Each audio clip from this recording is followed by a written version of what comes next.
Okay, so welcome. Today we're going to talk about, we're going to extend the idea of finding the mass of an object. And so we're going to now look at disks. Okay, so we're going to talk about thin plates or disks. And so we're going to use this disk here as an example of how we would calculate the mass of a plate. So we have this disk, and we're going to consider a very thin disk, and we're going to basically look at it that it can be considered a two-dimensional object. And so we centered this disk here at the origin, so that it's oriented at the origin, and so we have the x-axis here, and then this line here represents the radius of the disk. Now, a couple of things we're going to assume. Okay, we're going to also talk about area density. So in this case, because we're talking about a disk, we're going to consider density as mass per unit area, which is called area density. We're also going to assume that the density varies along the radius. So it basically radiates out along the radius. So as you get circles further and further out, the density is going to change that way. So it's changing along the radius. And again, that may or may not be true, but that's what we're going to assume here as we develop this. And that's also called radial density. So let's, again, the idea is we're going to partition up our values along the radius, right, along the x-axis. So that's what I did here. And so, again, we're going to say n, we're going to partition in regular subintervals, we're going to have n of them. And so also we're going to pick a sample point, right, in the middle, somewhere. So again, we're going to have our x of I star somewhere in the subinterval. Now, I'm going to do my best to do this right, but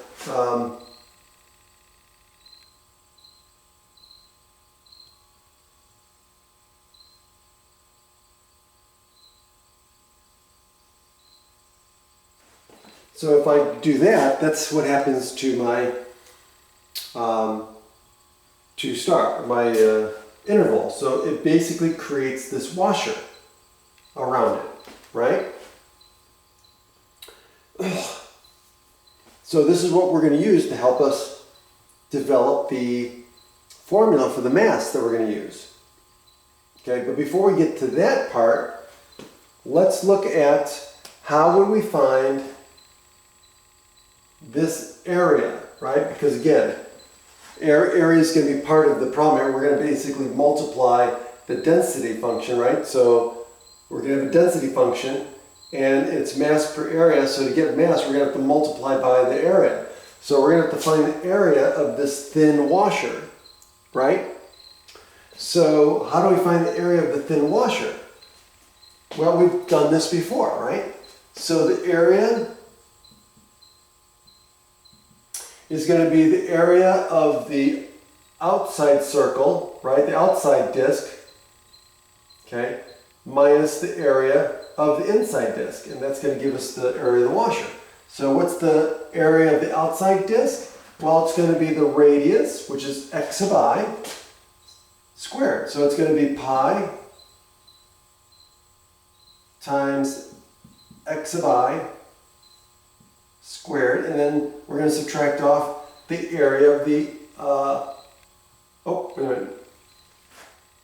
outside circle. Use the wrong one. So this is going to be x of I minus 1 squared minus, so that's the outside circle, minus the area of the inside circle, which is pi times x of I squared. Okay? Now, we can factor out the pi, and that gives us x of I minus 1 squared minus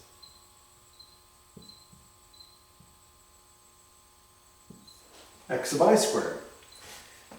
And so now we have a difference of two squares. And so we can further factor this out. So this is pi, and this is going to be x sub I minus 1, oops, plus x sub I times x sub I minus 1 minus x sub I. Well, oh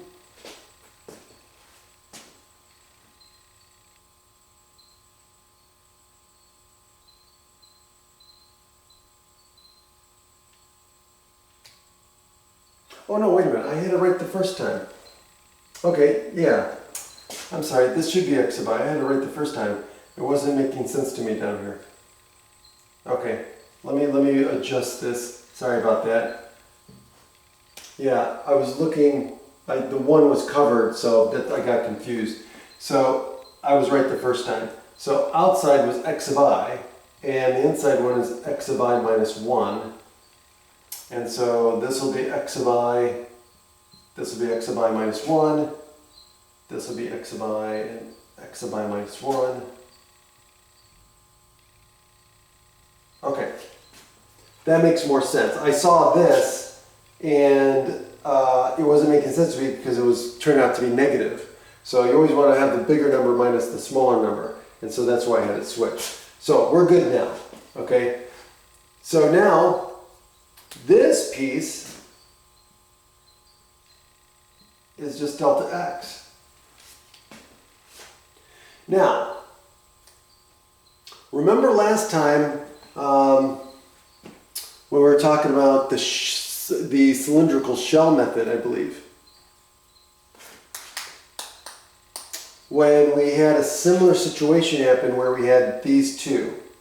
And so we decided to use the sample point, and we said, hey, let's make x sub I star equal to 1/2 x sub I plus x sub I minus 1. So in other words, let's take the midpoint of each subinterval. And so what we ended up doing is, because we have the half in here, we just multiplied by 2, and that took care of this. And now we do the substitution, and we're going to substitute this with 2 x sub I squared. So let's do that. So I'm going to rewrite this as pi times x sub I star, sorry, 2 pi, times delta x. All right, so that represents the area of the washer on the interval from x sub I minus 1 to x sub I. Now, let's put the density function in there. So let's use, since this is a thin washer, right, and this is a very small interval, let's use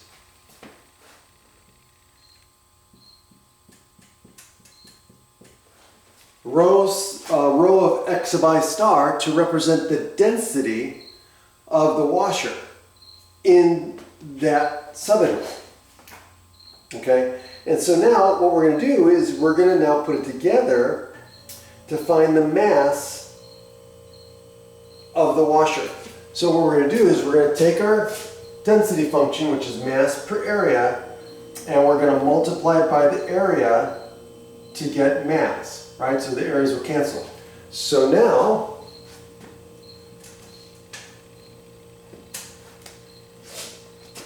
mass, which is equal to our density function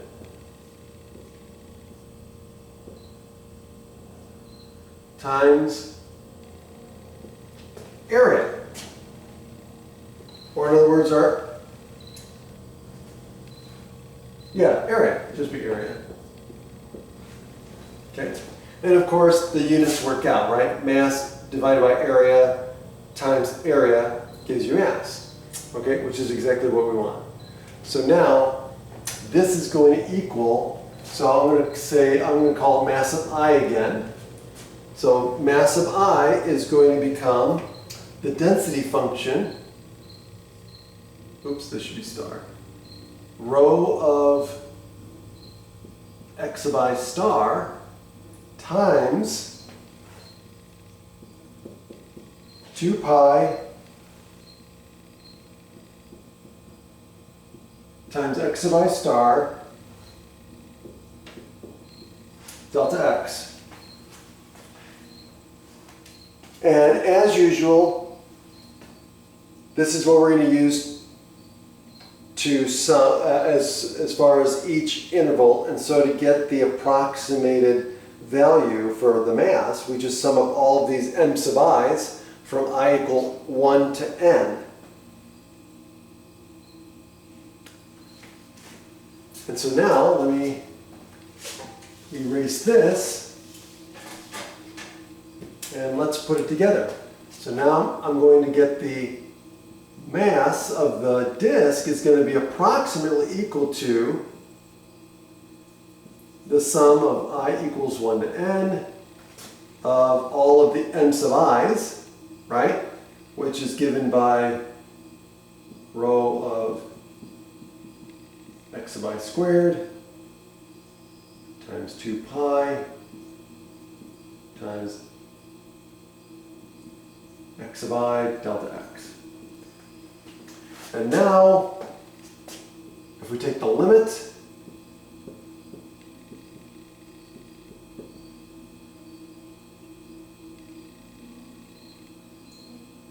as n approaches infinity,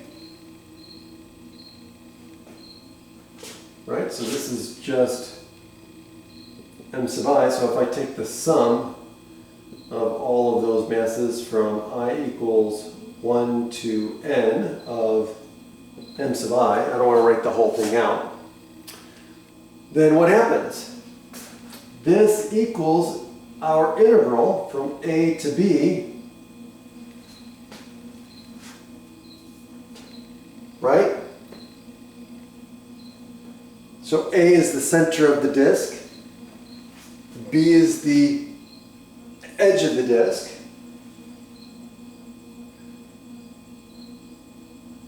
so in this case here, since we're orienting the disk at the origin, this is always going to be from 0 to r, okay?